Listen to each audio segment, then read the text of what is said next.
కృష్ణా జిల్లా మచిలీపట్నంలో వైసీపీ యువజన విభాగం ఆధ్వర్యంలో భారీ నిరసన ప్రదర్శన జరిగింది. కూటమి ప్రభుత్వం చేపట్టిన మెగా డిఎస్సీలో అక్రమాలు జరిగాయంటూ వైసీపీ శ్రేణులు రోడ్డుపైకి వచ్చారు. నియోజకవర్గ వైసీపీ ఇన్ఛార్జ్ పేర్ని కిట్టు నేతృత్వంలో లక్ష్మీ టాకీ సెంటర్లో నుండి కలెక్టరేట్ వరకు ఈ నిరసన ర్యాలీ కొనసాగింది. ఇది మెగా డిఎస్సీ కాదు, దగా డిఎస్సీ అంటూ వైసీపీ కార్యకర్తలు ప్లకార్డులు ప్రదర్శిస్తూ ప్రభుత్వానికి వ్యతిరేకంగా పెద్దపెట్టున నినాదాలు చేశారు.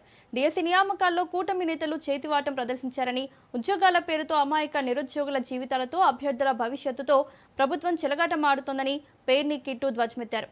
అనంతరం డిఎస్సీ అక్రమాలపై సమగ్ర విచారణ జరపాలంటూ కలెక్టరేట్ అధికారులకు వినతి పత్రం అందజేశారు.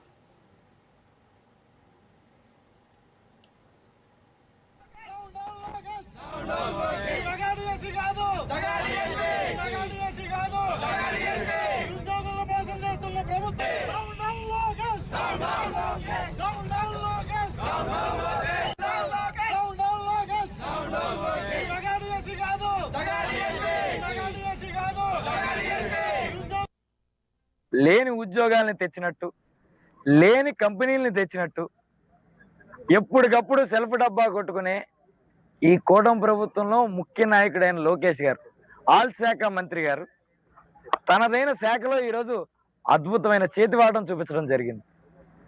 అంటే లోకేష్ గారు తలుచుకుంటే ఏ శాఖలో అయినా పనవుతుందని తెలుసు, కానీ డిఎస్సీలు కూడా కొనుక్కోగలం, అమ్ముకోగలం అని తెలుసు. ఈ మధ్య తెలుస్తుంది. అంటే మామూలుగా వీళ్ళు గవర్నమెంట్ ఉద్యోగాల్లో డ్వాక్రా అమ్ముకుంటారు, ఆర్పీలు అమ్ముకుంటారు. ఇవన్నీ అమ్ముకోవడం మనం చూస్తూ వస్తున్నాం. అవన్నీ జనాలకు కొత్త కాదు. అంగన్వాడీలు అమ్ముకుంటారు, ఏమి జనాలకు కొత్త కాదు. డిఎస్సి వేసి కూడా దాంట్లో ఉద్యోగాలు అమ్ముకోవచ్చు అనేది జనాలు కొత్తగా తెలుసుకున్నారు. అంటే యువత వస్తే రాజకీయాలు మారుద్ది అనుకుంటుంటే లోకేష్ గారు వచ్చి ఈ శైలిలో చూపించాడు. అంటే ఈ ఉద్యోగాలను కూడా నేను అమ్మగలను.